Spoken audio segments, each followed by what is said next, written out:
CMU, I just want to mention we lost another Spartan this week. Mike Levinjo passed earlier and or over the weekend, and so our thoughts and prayers go out to him. And then also, you know, today is the 2-year anniversary of Mylon Hicks passing, and I wanted to mention that with Mike Sadler.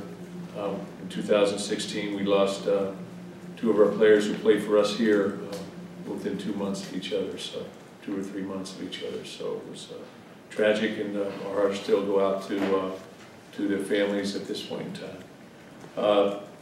CMU this week comes in. It's always been a big game for us, rivalry game type thing.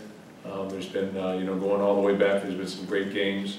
You know, right now they're a 1-3 football team. I don't think that's indicative of who they are. Good concept. Coach Bonamango does an outstanding job getting his guys ready to play. A lot of guys from on their roster from the state of Michigan, much like ours. So you have an instant rivalry type situation in terms of guys that played against each other in high school and that type of thing. They played Kentucky, played Kentucky tough. You know, I felt you know, the game at halftime was right. They were right there. I believe ahead of them. Played Northern Illinois tough. Played Kansas, and game got away from them a little bit because of turnovers, and then defeated Maine this past weekend. So I'm sure that they'll be ready to play, and we'll take some questions on that in a second. Also honoring Jimmy Ray this weekend, being inducted into the Michigan State Hall of Fame. And so we'll look forward to having him with us as our football team, having an opportunity to get with him as well. So I'll take some questions.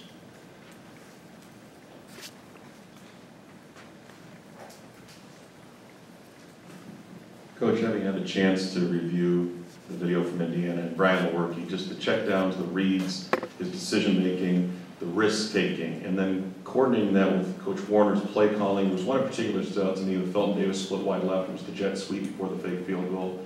If you could just walk us through just the genesis of that relationship between Brian and Dave and where it goes from here. That's a complicated question, I guess you'd say. I think that first of all, you know, Brian is trying to create and make plays, and sometimes when you do that, you're going to make some great plays, and some other times you're going to get in some bad situations. He's got to know when to check the ball down. He's got some guys coming on short crossers that he's got to hit that are open. He's held the ball a little bit too long. Another couple times, you know, there are things that happen up front that where you know, they brought a blitzing backer, or they missed the protection, and that caused immediate pressure. One time from the backside, should have been picked up, and he got blindsided, and the ball came out. They made a couple nice plays on some interceptions, and you know, you got to play with those. But you know, obviously, you don't want to give the ball up in turnovers. As far as the play before the fake field goal, you know, the race play into the boundary, you know, probably a bad call, but he's the first one to acknowledge that, Coach Warner. But you know, got a lot of bad calls out there at times. Both everybody look across the nation. So you got a whole list of plays that you have to be able to call, a litany of plays. You make a decision in basically about 20 seconds or 15 seconds which play you want. So they're not always going to work. The biggest thing is, can you come back? Can you keep clear thought? Can you keep direction? Can you be concise? Can you give players a plan to be able to put in place? And then we got to execute the plan regardless of what that plan is, whether it's running the ball, throwing the ball, defending, whatever it is. I don't know if I'm answering it, but you know, I think the relationship's good. Mark, I wanted to ask you, at Arizona State, they talked after the game a little bit about kind of feeling like they had an idea what Michigan State was going to do in the red zone, a little predictability. And offensively or defensively? Offensively, that's what they were saying about when Michigan State had the ball in the red zone. Indiana talked a little bit about keying in on the run when Brian is under center. I know you come from the trestle tree that believes in self-scouting. Do you look a little bit at predictability a little bit to see if maybe that's the way teams are shutting down running? Well, we look at everything. I think, you know, things that we do, things that they do, how it was approached, you know, perimeter plays, run plays, inside run, three-step passing, third down, how do we got to third and long, if we got to third and long, what were our percentages on third and long, you name it, you know, we're trying to look at it. Quarterback under center, quarterback in the gun, back set strong, back set weak. So we're looking at every different aspect to try and stay, to try and give us variance. things. But at the same time, you also ask yourself, okay, what do we know? What do we do well? And sometimes that comes from practicing, and you may not see it in the game, but you may not see it effectively done in the game, but still, what do you do well? What do your people understand? What habits do they have in terms of knowledge-based, so they can execute based on repetition? Because without question, football is a game of repetition. So yeah, when somebody says, hey, we're going to look at your red zone for a full year or 2 years, they're going to have a general idea what you're going to do. But there needs to be some variance in that. You need to be able to exploit some of the things that they do. You're also watching what they do. So, from an offensive perspective, you go in and look at a particular formation and say, okay, how do they play this formation in 12 games worth of study? And then you come up with a plan. And sometimes the plan works and sometimes it doesn't. And usually it's execution, or somebody makes a great play one side or the other. But that's football. Mark, obviously the tight end issue has been around for a little bit, but obviously last week they get their first catch, a few targets, a touchdown. How much of a focus has that been recently to get the tight ends more involved, or is it just kind of the way the game? Well, the tight ends are involved in the pass game. The quarterback's got to make a decision to go to it when he's the primary guy or a secondary guy or a third guy. And there's different reads you go through to take things away. Sometimes he's in protection. The chip backers, if we're getting a lot of different things, and we'll chip on the way out, or sometimes he's all the way into the protection. But again, it depends on the play call sometimes, and the scheme, I guess you would say, the philosophy in that particular scheme of protections. But yeah, we want to get the ball to all of our guys. I'd like for everybody to get catches and touchdowns, and that's fun. Don't have as many tough questions as press conferences. I kind of want to touch base with you on Michael Benjo. You were here when he was being recruited. I guess did you read his primary recruiter, and what more can you tell me? No, he was I believe from Toronto. Mm-hmm. So I can't remember who recruited up. It might have been Jeff Stoutland recruiting up in Toronto maybe at that time, but I can't really remember. Or Pat Rule when he was here maybe. But I did know Mike. Mike was an outstanding player here. Good guy and was very well liked. So it's obviously, and that's something that this program with Sadler and with Milan, I guess it's been a tough couple of years for some of the family. I mean, how do you, I guess, keep the families and keep everybody else's minds at ease with it? Well, Karen Sadler obviously is very involved with Mike's legacy and has done a lot, so we see her quite often, and are involved in some of the different things there. I've talked to Milan's mother, Renee, on occasion as well, and has seen her. It's still very difficult for both their families. So it's something that we all live with, and I'm sure they live with more pain than certainly I do. But it's something we all live with because those two guys were really integral parts of our program since we've been here. Since Mike was here for 5 years, Milan was here for 5 years. So they affected a lot of people. They were very positive individuals. They were two very good players. And, had a lot of success here on the field, and then off the field they were I think genuinely loved by our teammates. So it's difficult. I think Mike Levincho, going back at that time and place, was equally the same. Very well liked. He was a very good player and had a lot of success here. Mark, it's now actually a quarter of the way through the season, shockingly. But is there any one thing that you can maybe, if you look back and kind of review the first month, that you're most impressed with, and then maybe an area that you guys think you still need to develop the most moving forward?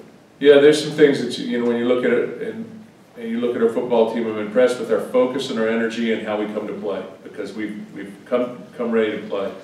I think we're number one in the nation and number one in the conference certainly against the run. So we've stopped the run effectively. We've tackled well. We're starting to pressure the quarterback more effectively. I think we play 3 very good quarterbacks that can throw the ball, and so our numbers there might not indicate maybe our success, but we have not had a lot of big plays against us. Got to cut down on penalties. Offensively, got to run the ball inside more effectively with our tailback situation. We're playing different guys at tailback because of the injury a little bit, but past game and a half. but got to run the ball more inside. Quarterback's playing pretty well. But with that said, you know, I think that there's obviously, when you're a quarterback, sometimes, you know, you get pressed into different situations, so you're going to make some mistakes at times. Turnover situation is, you know, we turned the ball over 4 times on Saturday. One of them was very late, should not have been pitched, bad decision. And a couple other ones were, you know, they made a good play or whatever the case. So we're about even in turnovers, -2, but we've had some 4th down stops on defense as well, and people playing pretty well on the defensive side of the ball for the most part. Special teams, been pretty good. We've got to get our punter situation squared away. I think both those guys have the ability, but they've got to do it on game day. So, their go times and everything of that nature are good. We've kicked off, had good kickoff scenarios, and you know, made a couple plays on kickoff return. Mark, I'm wondering, is it counterintuitive to step into conference play, get yourself revved up for that season, and then sort of step back out of it for a week? Is that something that isn't? Well, I think that's not a perfect scenario to go into. I'd rather play out of conference games than go into it, but you know what you're going to play going into it, so you need to prepare yourself for that mentally and focus accordingly. And that's what we'll do. And I think that the thing that exists is we're going to play a football team that's loaded with players from the state of Michigan. So I think there's an inherent competition between our players and their players because we got a lot of them too. So that's a positive in that respect. We'll come ready to play. We haven't had that issue. Now, do we play perfect? No. But few teams are, and you look across the country right now, there's a lot of people scratching their head on a lot of different scores every single week.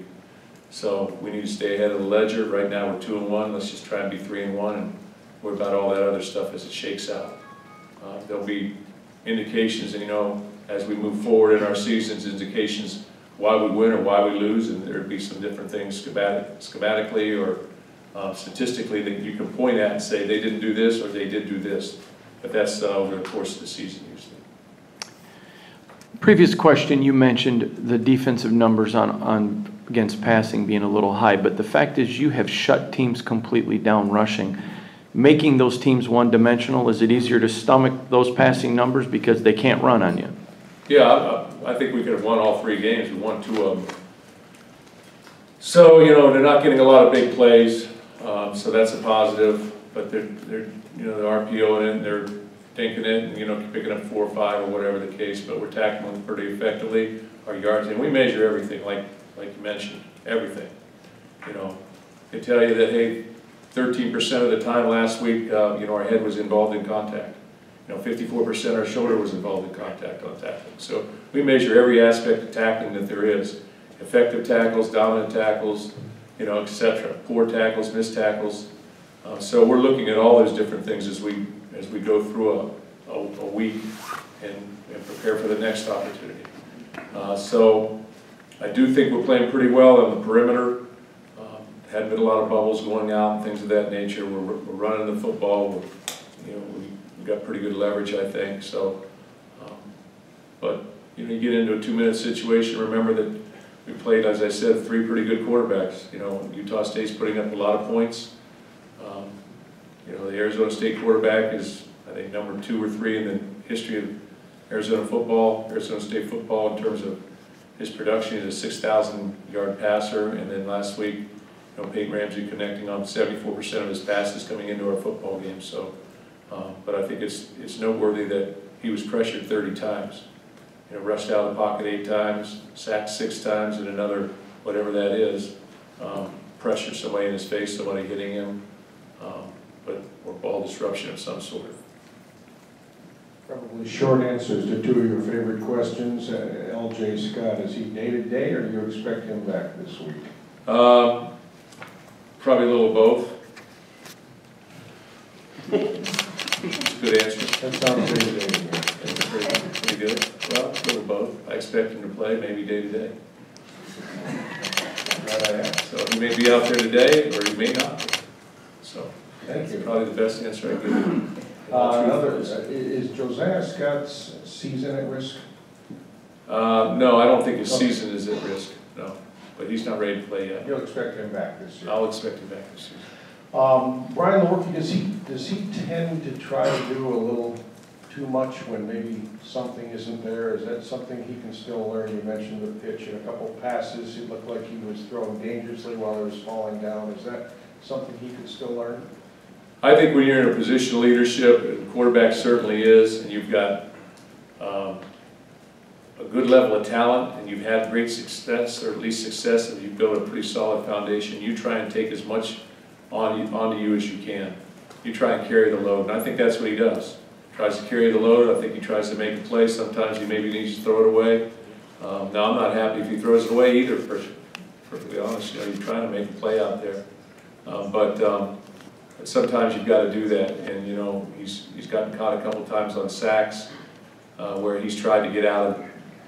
Now, on other occasions, he's gotten out of it and made big plays. So you got to take the good with the bad, I think, in that case. But I still think he makes a lot of plays for us, a ton of plays for us, and he's delivering the ball, I think, to a very large extent on time and in the right place.